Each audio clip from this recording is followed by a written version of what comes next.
எப்படி வாழக்கூடாது என்று வேதம் சொல்லுகிறதோ அப்படி வாழக்கூடாது.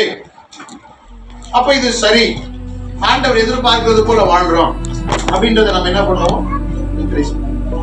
இப்ப நீங்களும் நானும் சபைக்கு வருவதற்கான நோக்கம் ஏதோ ஆண்டவர் என்னை இன்னும் ஆசீர்வதிக்கணும், இன்னும் வீடு கொடுக்கணும், இன்னும் எனக்கு இடம் கொடுக்கணும், என் பிள்ளைகளை ஆசீர்வதிக்கணும்ன்றது ஒரு கோணத்துல நம்ம சிந்தித்தாலும், இன்னொரு கோணத்துல நாம் பார்க்கும் பொழுது பரலோக ராஜ்யத்தினுடைய கலாச்சாரம், பரலோக ராஜ்யத்துல வீற்றிருக்கிற தேவனுடைய குணாதிசயங்கள் நமக்குள்ளே வருவதற்காக தான் தேவன் நம்மை சபையில கொண்டு வந்து நம்மளை உருவாக்கி கொண்டது.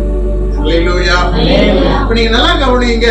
இப்ப நீங்க ஒரு கார் யூஸ் பண்றீங்க, ஒரு காரை பயன்படுத்துறீங்கன்னா அந்த கார் பஞ்சர் ஆக போகுது, அல்லது அந்த கார் இன்ஜின் ஏதோ ஒரு கோளாறு ஆகுது.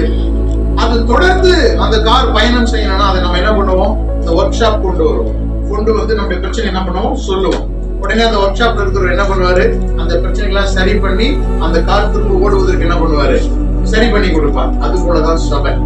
கடந்த நாட்களில் நம்முடைய வாழ்க்கையில எதெல்லாம் நம்முடைய ஆவிக்குரிய வாழ்க்கையில நாம் வளர்வதற்கும் தேவனுக்கு பிரியமாக பரிசுத்தமாய் வாழ்வதற்கும் தடையா இருந்ததோ, எப்படிப்பட்ட பாவ கரைகள், பாவங்கள், குற்றங்கள் பரிசுத்தமாய் நாம் வாழக்கூடாதபடிக்கு தடையா இருந்ததோ அதையெல்லாம் ஞாயிற்றுக்கிழமை சபையில் ஆண்டவர் என்ன பண்ணுவாருங்க?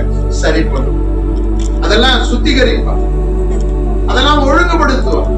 அதற்குதான் கர்த்தர் நம்மள என்ன பண்றாருங்க? சபைக்கு கொண்டு வர. அப்ப ஒவ்வொரு வாரம் சபைக்கு வருகிற நாம வரும் பொழுது கேட்கிற உபதேசத்தின் அடிப்படையில நம்முடைய தவறுகள் எல்லாம் சரி செய்து கொண்டு நம்முடைய நீதி, நேர்மை, நல்லவைகள் எல்லாம் நம்ம என்ன பண்ணணும்?